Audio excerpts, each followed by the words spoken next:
There is a very specific heartbreaking sound a hardworking man makes when 30 years of honest, exhausting effort vanish into thin air. It is not a loud scream and it is not a dramatic sob. It is a low, hollow gasp. The sound of all the oxygen being violently sucked out of your lungs while your world collapses around you. My father was sitting at his worn kitchen table, his large, rough hands trembling as he stared at a printed bank statement. His eyes were wide, unblinking, fixed entirely on a bold red number at the bottom of the page, $0.00. Some spineless, cowardly thief sitting comfortably behind a computer screen had tricked him with a fake email, wiped his entire commercial business account clean, and destroyed his livelihood in a matter of seconds. That scammer thought he was targeting an easy mark. He thought he was robbing a helpless old man who would simply sit in the dark, cry, and accept his fate. But that criminal made one massive fatal mistake. He did not realize that the old man's daughter spends 8 hours a day hunting cybercriminals for a living. And I was not just going to track him down. I was going to destroy everything he built. If you have ever felt the burning rage of watching an innocent person get taken advantage of by a predator, take a second to hit that like button, subscribe, and stay with me until the very end. Because today's story proves that when you cross the wrong family, justice does not wait around. It comes kicking down your front door. My name is Maya. For the past 6 years, I have worked as a senior threat intelligence analyst for a major corporate cybersecurity firm. My entire job revolves around studying digital predators. I analyze network breaches, track malicious software pipelines, and follow the tiny digital footprints left behind by people who steal for a living. I know how scammers think, I know how they hide, and most importantly, I know how their blinding arrogance always becomes their downfall. My father, Arthur, is the exact opposite of me. He is 62 years old, with calloused palms, grease permanently stained into the creases of his fingers, and a heart so genuinely good that it almost hurt to watch him navigate the modern world. He ran a small, high-end woodworking company called Oak and Iron. For over 40 years, he poured his heart and soul into handcrafting custom furniture, solid dining tables, and intricate cabinetry. He did not understand the cloud, he did not care about social media, and he kept his business receipts organized in physical plastic folders labeled by month. Oak and Iron was not just a job to him. It was his pride, his legacy, and his entire life. He had 5 full-time employees, skilled craftsmen with young children, mortgages, and families who depended on him every single week. My dad treated those workers like his own blood. If business was slow, he took a pay cut himself just to ensure their paychecks never bounced. It was a cold Tuesday evening in late October when my phone rang. When I saw my father's name on the caller ID, I picked up expecting our usual cheerful catching-up conversation. Instead, all I heard was heavy, shallow, ragged breathing. Maya. His voice cracked so severely it sounded fragile and small, a tone I had never heard in my entire life from the strong, burly man who used to carry me on his shoulders. Maya, I think I made a terrible mistake. The company bank account. It is completely empty. It is all gone. A cold, sharp shock rushed through my veins. My heart dropped straight into my stomach. I stood up from my desk immediately, my hands clenching into tight fists. Dad, take a deep breath and slow down. What do you mean it is gone? What happened? I got an email this morning, he stammered, his voice choked with rising, uncontrollable panic. It looked completely real. It had the exact logo and colors of our regional bank. It said there was an urgent security update and that our commercial payroll portal would be locked permanently if I did not verify our account credentials right away. I clicked the link, Maya. I typed in the master password, and 10 minutes ago I logged in to process payroll for this Friday. The entire balance, $184,000, transferred out to an unknown account. $184,000. That was not just extra profit sitting in a vault. That was supplier money, lumber orders, facility rent, health insurance payments, and the wages for 5 families who relied on him. If that money was truly gone, Oak and Iron was dead. My father would be forced into immediate bankruptcy, his business credit destroyed, his workers left helpless, and his lifelong dream erased in an instant. Listen to me carefully, Dad, I said, my voice dropping into a low, completely focused tone as adrenaline flooded my body. Do not touch the computer. Do not close any browser tabs. Do not turn off the router. Leave everything exactly as it is. I am leaving my apartment right now. When I arrived at his home 30 minutes later, The sight inside broke my heart into pieces. My father was slumped over the wooden dining table he had built with his own hands, his head buried deep in his arms. My mother was sitting right beside him, silently rubbing his trembling back while tears streamed down her face. "I ruined us, Maya," my dad whispered, lifting his head to look at me with bloodshot, hollow eyes. "How could I be so stupid?" I clicked a link. A stupid fake link. "You are not stupid, Dad," I said firmly, pulling up a chair right next to him and laying my hand over his. "These people are professional psychological manipulators. They design these systems to trigger fear, panic, and urgency so your brain skips basic logic. But listen to me right now. This is far from over." I opened my work laptop immediately. The first step was damage control. I had my father call his bank's emergency commercial fraud department on speakerphone, hoping for immediate action. But as anyone who has ever dealt with massive corporate banking institutions knows, their response was cold, slow, and completely lacking any human empathy. "We have logged your fraud report, Mr. Vance," the representative said in a flat, monotone voice over the speaker. "However, because the transaction was executed using your primary master login credentials and your standard two-factor authentication code, our automated system processed it as a valid, authorized wire transfer. The funds were routed through an international wire clearing house. It will take 30 to 90 days for our fraud unit to complete a formal investigation. But we must manage your expectations. Recovering outbound wire transfers is extremely rare." 90 days, my dad cried out, his voice cracking with desperation. "My workers need their paychecks in 3 days. My lumber supplier will cut off my credit line by Monday morning. I do not have 90 days. "We apologize for the inconvenience, sir," the voice replied, sounding as detached as a pre-recorded machine. "Please make sure to file a standard report with your local police department." Inconvenience. They called the total destruction of an honest man's entire life an inconvenience. I pressed the end button on the phone. My father slumped forward again, resting his forehead on the cool wood. "It is over," he sobbed softly. "I am going to have to tell the guys on Friday that I cannot pay them. I am going to lose the shop." Looking at my father, a man who had spent 62 years being honest, kind, generous, and hardworking, reduced to absolute emotional devastation by a parasite hiding in the shadows, lit a dark fire inside my chest. It was a cold, quiet, blinding rage. The bank was going to hide behind bureaucratic policies and red tape. The local police department would file a report that would sit on a detective's messy desk for 6 months without being looked at. The traditional system was not going to save my family. So I sat down at the table, opened my terminal, and decided I was going to hunt him down myself. I told my parents to go to bed, but I did not leave the kitchen. I set up my double monitor setup on the kitchen island, brewed a fresh pot of dark coffee, and began digging into the digital dirt. The scammer was smart, but like almost every cybercriminal who targets small businesses, his massive arrogance was his biggest weakness. He assumed he was dealing with an elderly carpenter who would cry into a pillow, accept his loss, and move on. He had no idea he was up against someone who analyzes threat actor infrastructure for a living.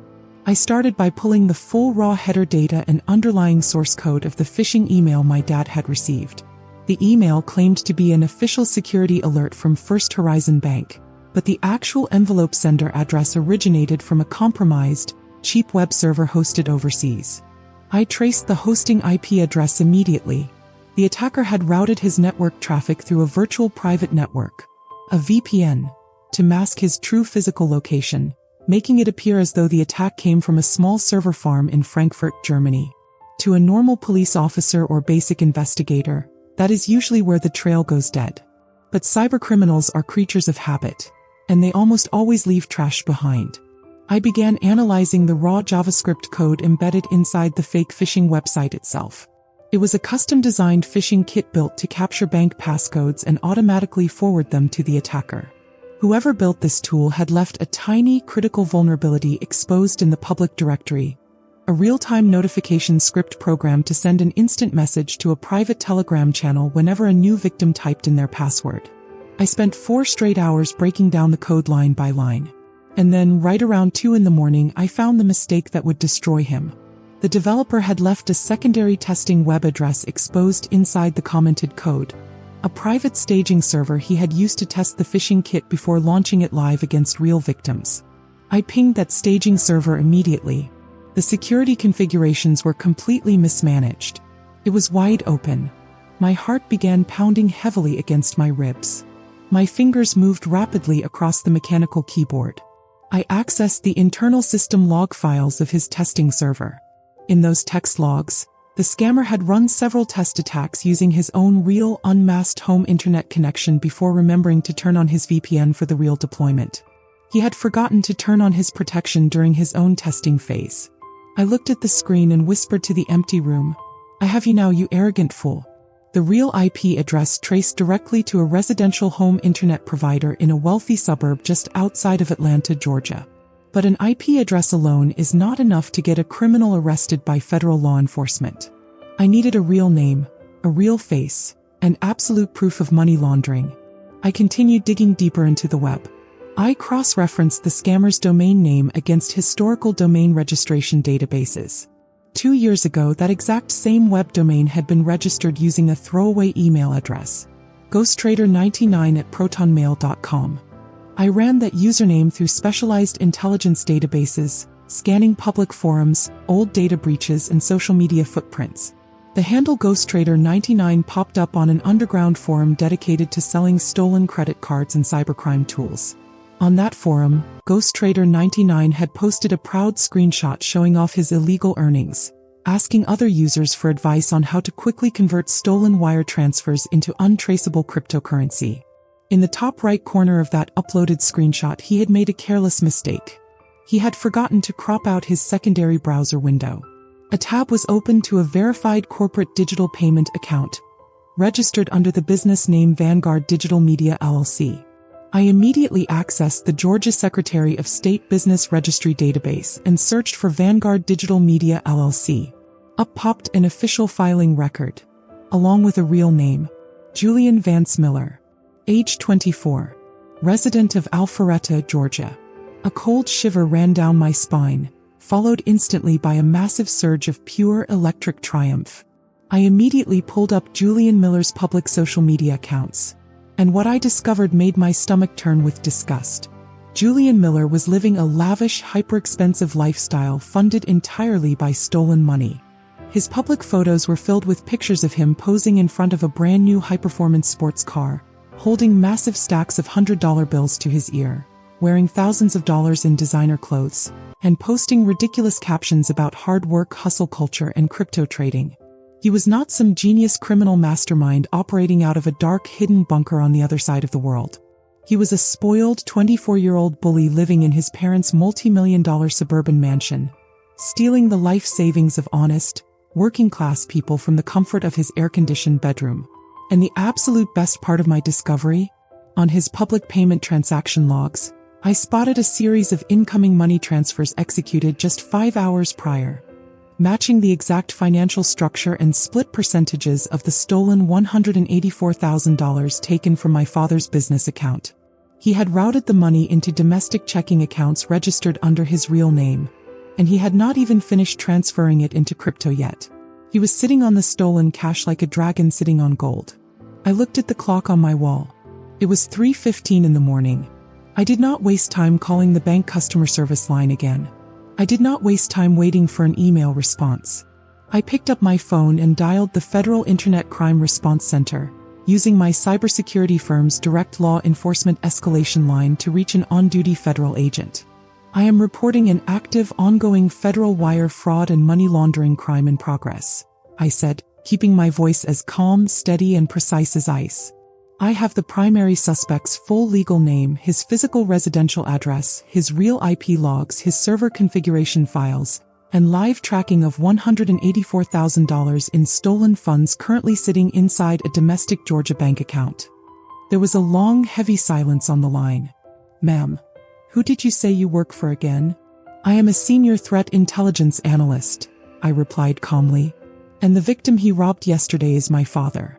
I am sending a 60-page digital forensics file to your secure portal right now. Freeze those accounts before he moves that money into Bitcoin." By 8 o'clock the very next morning, federal investigators and local state police had reviewed every single piece of data inside my investigation package. Because the stolen amount exceeded $100,000, the crime automatically qualified as major federal wire fraud and grand larceny.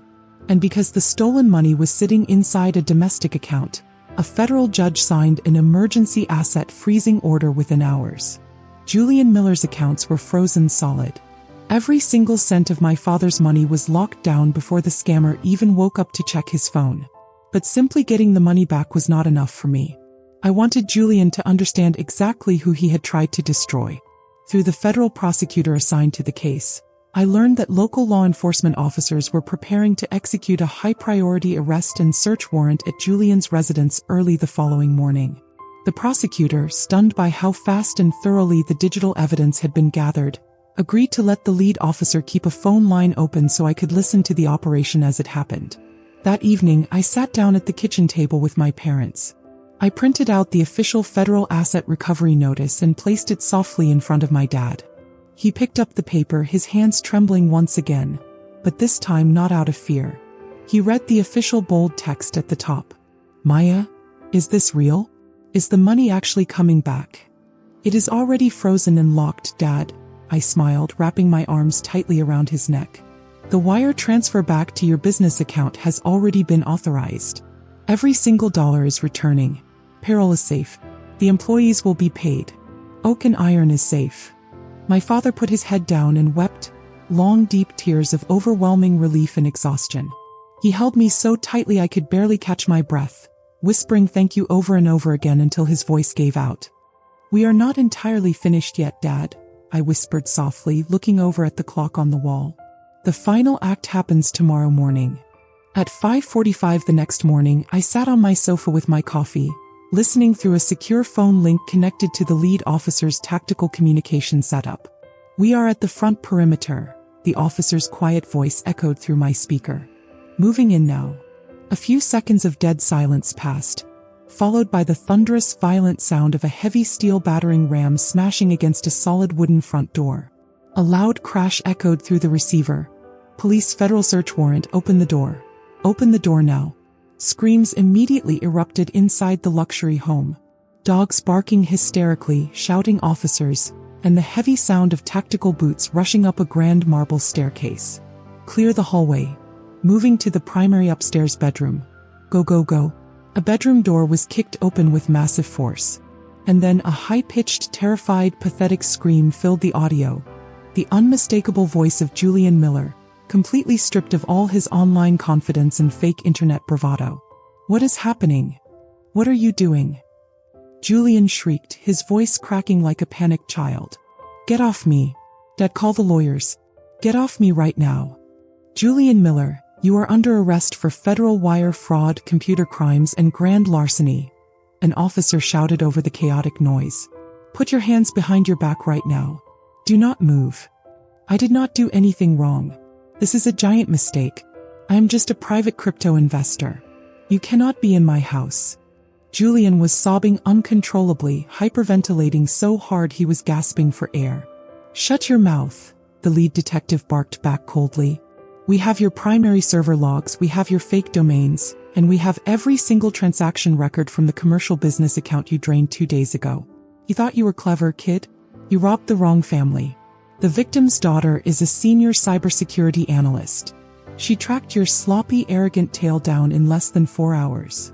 A sudden, absolute silence fell over the microphone for 2 long seconds. "She, what?" Julian choked out, his loud voice dissolving into a trembling, terrified whimper. "You heard me clearly," the officer sneered. "Face down on the carpet. Put the handcuffs on him." Hearing that arrogant, cruel bully crying uncontrollably on his bedroom floor, realizing in real time that his fake lifestyle was ending and his entire life was ruined, was the single most satisfying sound I had ever heard. He had tried to destroy an honest, hard-working man from behind a dark screen. Instead, he was leaving his parents' expensive mansion in heavy silver handcuffs, facing up to 20 years inside a federal prison cell. A week later, every single paycheck cleared at Oak and Iron on time. My father walked into his workshop, shook the hand of every single one of his craftsmen, and handed them their earnings with a proud smile on his face. People like Julian Miller truly believe the internet is a lawless playground where they can steal, exploit, and ruin human lives without ever facing consequences. They hide behind VPNs, encrypted apps, and fake screen names, fully convinced that they are invisible and untouchable. But they always forget one very simple, universal truth. For every coward hiding in the shadows of the internet, there is someone who knows exactly how to turn on the light. Justice did not just find Julian Miller. It crushed him completely. Thank you so much for listening to today's story. If this narrative gave you a sense of sweet justice, please show your support by liking the video, dropping your thoughts in the comments section below, and subscribing to the channel for more incredible stories every single week. Stay safe online, keep your accounts protected, and always watch out for the people you love.